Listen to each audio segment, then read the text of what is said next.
안녕하세요. 해븐 운영자 송경환입니다. 오늘 말씀드릴 주제는 이 카테고리에 해당되는 목록이 오늘의 나눔이라는 시간입니다. 네, 오늘의 나눔은 이 커뮤니티의 운영자이자 운영자라고 하기에 좀 어려울 정도로 그렇게 활성화되지 않은 몇몇 매개체를 이용하고 있는 송경환이지만, 오늘의 나눔 시간을 가지는 이유는 여러분들과 또 여러분 주위에 있는 사람들에게 힘이 되는 말을 하고자 운영하게 되었습니다. 저는 지금 이렇게까지 제가 어떤 무언가를 개척하고 알아내는 데 있어서 그 전적인 모든 근본적인 힘이 되시는 분이 제가 믿는 분인 하나님입니다. 저는 모태신앙이고요. 어렸을 때부터 교회에 다녔고, 하나님을 본격적으로 만나기 시작했던 때는 고등학교 1학년 때인 것 같습니다. 그때 저는 학교에서 따돌림을 당했는데요. 척추가 약간 삐뚤어졌다는 이유로 그것이 놀림의 대상이 되었고, 또 그 아이들은 또 그것만 보고 저를 그렇게 대한 건 아니었고요. 제 마음속에 있는 어떤 열등감이나 그 열등감을 채우기 위한 자기 방어 수단이 아이들에게 눈에 좋게 보이지 않았던 거죠. 입장을 바꿔 생각해 보면 충분히 그랬을 거라고 생각하고, 그렇기에 저도 또 그들을 이해하고 하나님 은혜로서 용서할 수 있게 되었습니다. 오늘 이 자리에서 제 모든 이야기를 하기에는 시간이 짧은 감이 있고요. 차차 이야기를 드릴 예정입니다. 오늘의 나눔의 주제는 바로 한결같은 하나님의 사랑입니다. 하나님은 언제나 우리를 지켜보고 계십니다. 우리가 어릴 때나 혹은 성인이 되어서, 그렇죠, 저는 더 성장하지 못했지만 나이가 먹어서 죽는 그 날까지 하나님은 언제나 지켜보시고 저희를 사랑하시기 때문에 복을 주시기 원합니다. 근데 하나님의 사랑은 성경에서 찾아봤을 때 많은 학자들이 오류라고 칭할 만큼 일맥상통하지 않은 것 같은 부분들이 있었죠. 사랑하시는데 왜 악인들을 멸하시나? 사랑하시는데 어째서 그렇게 무서운 징계를 내리시나? 또는 하나님께서는 어째서 사랑하신다는데 지옥을 만드셨나? 그런 주제들에 대해서 제가 전문적인 목회를 가지거나 그러진 않았지만, 제가 하나님께 받은 은혜로 말미암아 깨달은 부분이 있었고요. 저는 한때 정신분열을 앓았습니다. 지금도 약을 먹고 있는 와중이고 많이 회복된 상태입니다. 조현병이라는 병명을 가지고 있습니다. 정확히는 조현정동장애. 그 병 때문에 갖가지 환상적인, 그러니까 환각적인 증세가 있었고요. 또 그 환각 증세 중에 가상의 대상과 이야기하는 그런 상황도 있었습니다. 그 와중에 만난 것도 하나님입니다. 하나님께서는 그 환각을 통해서 저에게 어떤 깨달음을 주셨고, 그로 인해서 어떤 삶의 견문에 대해서 혹은 경륜에 대해서 이해하지 못했던 부분들을 이해하게끔 인도하셨습니다. 그래요. 하나님이 사랑하신다는 것을 오늘 제가 드리려고 하는 내용이고요. 그 이유는 저희가 살아가면서 가장 지칠 때, 가장 의지할 곳이 없을 때, 나를 아무도 도와주지 않는다고 느낄 때, 대체 어떤 무언가를 찾아야니만 내 마음이 진정이 될까? 내가 마음의 안식을 찾을까? 그런 고민들을 나누고 싶었습니다. 저 역시도 삶의 현장에서 항상 평탄하지만은 않습니다. 저는 지금 대단한 사업가가 아니고요. 커뮤니티를 운영하는 운영자일 뿐이고, 일반적인 직종의 직장을 가지고 활동하고 있습니다. 그럼에도 저도 넘어집니다. 어떤 사람이 미워지고, 어떤 사람과 말을 하기 싫어지고, 또 그렇다고 하기에는 어쩔 수 없이 대화를 해야만 하는 상황들이 저한테도 있고요. 또 무엇보다 가장 어려운 점은 그 사람의 잘못이나 어떤 모난 부분에 대해서 제가 이해하거나 사랑하거나 용서하는데 한계가 있다는 것입니다. 제가 사람이기 때문이죠. 저는 하나님이 아니니까요. 예수님이 아니니까요. 그리고 부처님도 아니고요. 하지만 저의 이 모습을 보시고 하나님께서는 오늘 하루까지 저에게 또 은혜를 베푸셨습니다. 오늘도 저는 직장에서 실수를 한번 했는데요. 계산을 잘못해서 고객분들이 그냥 물건을 가지고 가는 거를 실수로 놓쳐버렸거든요. 그래서 거기 관련 담당자한테 많이 혼났어요. 그런 와중에 참 부끄럽고 숨고 싶더라고요. 내가 왜 이렇게까지 살아야 되지? 내가 아무리 과거에 잘못을 했다지만 이렇게까지 벌을 받아야 할까? 너무 힘들다.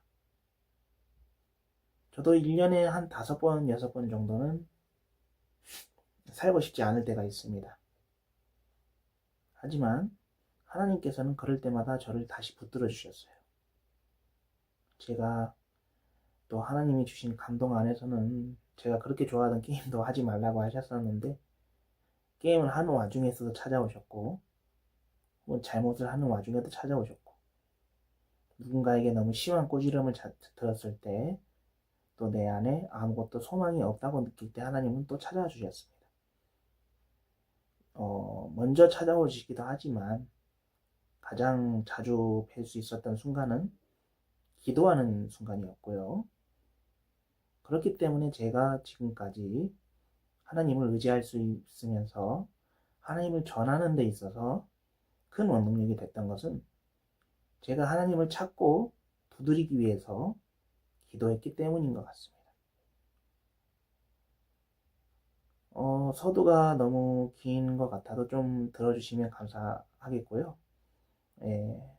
이 일을 통해서 제가 드리고 싶은 말은 하나님은 한결같으시기 때문에 공의로우시기 때문에 그에 대한 대가를 우리에게 요구하시지만 또는 잘못에 대하여 대가를 지불하게끔 징계하시지만 그 사랑은 변하지 않다는 점입니다. 사랑하시기 때문에 악인들도 사랑하셨고요. 만약 하나님께서 악인과 부자들을 사랑하지 않으셨다면 예수님이 그렇게 하시지 못하셨을 겁니다. 성경에도 예수님께서 악인과 부자와 함께 묻히셨나니 라는 말씀이 있는데요. 그 말씀은 운유적으로도 또는 비유적으로도 하나님께서 그들과 함께 하셨음을 증거합니다. 한번 우리 일반적으로 생각해 볼까요? 그렇지 못한 분들도 참 많습니다. 이 세상에. 정말 사랑을 받은 가족이고 그 부모님께서 바른 가치관으로 올바른 사랑으로 인도하셨다 할 때 자식이 잘못했다 해서 내버려 두는 것이 쉬운 일은 아니겠죠. 자식을 방관하거나 내버려 두거나 그냥 고지것대로 살라고 두는 그런 행동을 한다면 그 아이에게는 매우 큰 충격이 될 것입니다. 힘든 시련이 올 수도 있을 것이고 혹은 생명을 앗아가는 것에 일조할 수도 있을 것입니다. 하지만 생각해 보세요. 여러분, 하나님은 선하셔서 우리의 아버지가 되셨습니다. 그렇기 때문에 하나님은 우리를 부모님같이 사랑하시는 분이세요.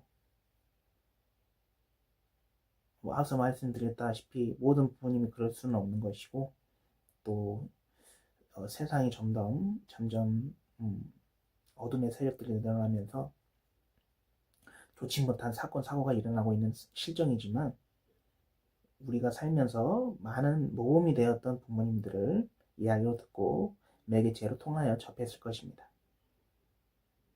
하나님은 사랑하시기 때문에 그리 하십니다. 사랑하시기 때문에 당신을 잘못했을 때 징계하시고 고난을 허락하시고 그 고난 중에 당신을 믿어주시고 그 고난을 헤쳐나감으로 인해서 지혜를 얻고 또 그 지혜로 말미암아 다른 사람들을 유익하게 할 수 있고 생명을 전하고 살리고 그리고 사랑하고 용서하고 구원하는 것까지 우리는 하나님 아버지의 통으로서 일할 수 있는 것입니다. 근데 그 통로라는 것에 대해서 왜 통로라고 했을까요? 통로는 관이나 그런 곳에 물건이나 매개체가 이렇게 통과하는 것이죠. 우리가 우리 스스로 할 수 있다면 하나님은 한 번 계시를 내리시고 뭐 여러 번 계시를 내리셔도 그대로 두셨을 것입니다.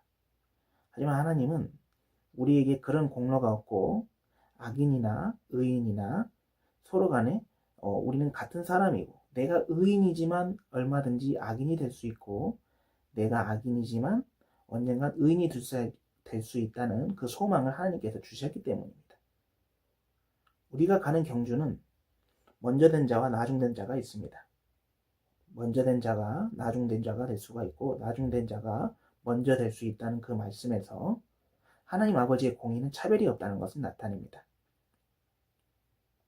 하나님 아버지께서는 누구에게나 공평하십니다. 동시에 모두를 사랑하시죠. 아까 말씀드렸다시피 악인과 부자를 사랑하셨듯이 혹은 그것이 은유적으로 표현이 될지라도 하나님 아버지께서는 베드로 후서 3장에 적혀 있는데 정확한 말씀 구절 내용이 이제 기억이 안 나는데 베드로 후서였던 것 같거든요. 너희에 대하여 오래 참음은 너희가 멸망치 않고 다 회개하기를 바라시느니라. 이는 하나님 아버지의 뜻이니라. 라는 말씀이 있습니다. 하나님 아버지께서 사랑이 그 자체라는 말씀도 있죠. 사랑 그 자체시라는 말씀이 없었다면 이 말씀은 일맥상통하지 못했을 것입니다. 사랑의 아버지라면서 어떻게 자식을 멸망시키게 할 수 있을까요? 아무리 그 자가 과거에 악인이라 하여도 어렸을 때부터 그 아이가 어렸을 때부터 지켜보셨을 것이고 죽는 그 마지막 순간까지 지켜오셨을 것인데 그 사람을 사랑하지 않으실까요? 그 사람이 어떻게 지내왔고 어떤 아픔 속에서 삶의 의미를 찾으려 했고 갖가지 시련 속에서 얼마나 괴로워했고 하나님을 찾았고 하나님을 찾지 못해도 그 사람이 그렇게 된 이유에 대해서 하나님은 알고 계시고 그렇기 때문에 긍휼로서 우리를 복을 주시길 원하고 사랑하십니다. 우리가 회개하기를 원하신다는 그 말씀에 또 사랑이 있습니다. 회개만 하면 된다는 것이죠. 꼭 회개만 해서 되는 것도 아니긴 하지만 회개가 변화의 시작이기 때문입니다. 회개는 하나님께 드리는 것이죠. 하나님께 회개를 드렸기 때문에 하나님께 의뢰를 드리는 것과 같습니다. 우리가 회개를 할 때 좋은 기도라고 제가 생각되는 부분은 하나님, 저의 잘못을 회개합니다. 제가 변화될 수 있게끔 도와주시옵소서. 저와 함께 하시길 원합니다. 제가 할 수 있는 것은 없고 하나님 아버지께서만이 가능하실 거라 믿습니다. 이런 비슷한 내용을 기도를 하신다면 도움이 되실 수 있을 것 같습니다. 하나님을 의존하고 의지하고 의뢰드리는 것입니다. 우리 스스로 할 수 있는 육체는 너무나 나약하기 때문에 그 나약함을 숨기기 위해서 교만함에 빠지기도 하고 그 교만함에 속아서 하나님께서 주시는 그런 갖가지 모든 신호들을 우리가 무시할 때도 있는 것입니다. 하지만 하나님 아버지는 사랑하시기 기다려 주십니다. 구약에 있어서 엄하신 모습들이 다 있으셨지만 그 모습들도 사랑하시기 때문인 것 같다고 제가 말씀을 드리고 싶고요. 또 그런 과정이 없었다면 하나님께서 화내시는 부분, 진노하시는 부분이 사랑이시라는 그 말씀 구절이 성경에 쓰여있지 않았겠죠. 구약에서 그렇게 하나님께서 진노하심과 갖가지 징계하심이 먼저 많이 표현된 이유는 하나님 아버지의 깊으신 경륜 안에서 선하시고 완전하신 지혜 안에서 그렇게 해야만이 그 사람들을 변화시킬 수 있었기 때문입니다. 그렇기 때문에 하나님 아버지께서는 과거에나 현재나 미래 그리고 소망, 믿음, 소망, 사랑 그 모든 생명의 역사 가운데 우리를 사랑하셔서 깨닫게 하시기 위하여 살리시기 위하여 일하심을 알 수가 있습니다. 제 과거도 그래요. 제 과거는 그렇게 어려운 와중에 하나님께 기도드렸던 부분이 딱 한 번 있습니다. 작가 이름은 기억이 나지 않는데요. 기독교 영성 소설로 오두막이라는 책이 있습니다. 간략히 소개를 드리자면 그 오두막에서는 자신의 어린 가장 아끼는 딸을 죽인 살인범을 용서해야 하는 그리고 그 용서하는 과정 속에서 또 판타지적인 그런 전개 안에서 가상의 공간에서 하나님을 만나고 대화하는 그런 내용 중심의 소설입니다. 거기서 예수님의 모습도 비롯되는데요. 좀 개방적인 모습으로 비유가 됩니다. 유대인의 모습을 하고 계시고 머리를 짧게 자르시고 또 그 와중에 부드러운 농가의 자손 이런 이미지로 그려지는데요. 그때 어린 저의 마음으로서는 그것이 참 힘이 되었습니다. 아, 예수님처럼 살고 싶다. 예수님처럼 살면 내 삶이 좀 더 자유로워지고 남들을 치유하는 것에 의미를 갖고 내 마음도 치유되지 않을까? 라는 마음에 예수님을 사모하게 되었고요. 모태신앙이었지만 제 신앙의 시작은 그때부터였던 것 같습니다. 예수님을 닮고 싶어서 머리도 많이 길러보고 했는데요. 저한테 너무 어울리지가 않아서 머리를 그냥 다시 이렇게 짧게 자른 지가 아주 오래됐고요. 지금은 돌아가신 작은할아버지께서 그래도 개방적인 마인드로 잘 봐주셨는데 결국엔 어머니 권유로 자르게 되었습니다. 근데 그게 꼭 중요한 거는 아니고요. 그만큼의 사모함이 있었습니다. 그리고 그 사모함이 있었기 때문에 제가 어떻게 됐다. 그 얘기는 또 아닙니다. 하나님은 미리 아신 자들을 통해서 이미 계시를 내렸습니다. 우리가 이렇게 그리스도인이 된 처음부터나 나중부터 된 모든 사람들은 하나님 아버지의 은혜의 전적인 그 은혜의 특성으로 인해만 우리가 구원받은 것이고요. 그리스도인으로 살아가는 것입니다. 우리에게 아무 공로가 있지 않길 원하십니다. 그 모든 것이 하나님 아버지 인도하신 가운데 있으며 하나님 아버지를 순종하고 믿고 의지하고 의뢰하고 기도드림으로써 내 삶의 모든 행사를 그분께 맡겨드리는 것이 결국 선하신 하나님 아버지를 나타내는 첫 걸음이라고 저는 배웠고 그렇게 경험해 왔습니다. 제가 오늘 드리고 싶은 말씀에 마무리를 짓겠습니다. 여러분 삶의 현장에서 항상 행복할 수는 없어도 넘어졌을 때 다시 일어날 때 잡아줄 사람이 아무도 없다면 그 손을 잡아줄 사람이 아무도 없다면 하나님 아버지를 찾기를 바랍니다. 하나님 아버지께 의뢰드리고 기도드리고 본인의 손을 이렇게 내밀어 주세요. 마음적으로 내면에서 그러면 반드시 하나님은 일하십니다. 지금 당장 눈에 띄게 빠르게 변화되는 그런 모습으로 저를 도와주시는 게 아니라 할지라도 언젠가는 당신이 하나님 뜻대로 구하시는 것을 이루게 해주실 것입니다. 그것은 반드시 선하신 그 사랑 안에 기반해야 하고요. 내 마음이 지금 불행하고 그 선하신 사랑 안에 거할 수가 없고 그 사랑마저 거부감이 들고 하나님을 원망하는 마음이 있다면 한번 이렇게 기도해보세요. 하나님, 당신이 정말 계시다는 것을 제가 알 수 있게 도와주세요. 당신이 정말 사랑하셔서 이렇게 저를 고난 중에 있게 하심을 알게 해주세요. 저를 쓰시려거든 또 저를 정말로 사랑하시려거든 제 마음부터 회복시켜 주세요. 당신의 은혜가 필요합니다. 전 할 수 없습니다. 이런 기도가 필요할 거라고 생각됩니다. 지금 제가 이 영상을 찍는 시점은 밤이 되었고요.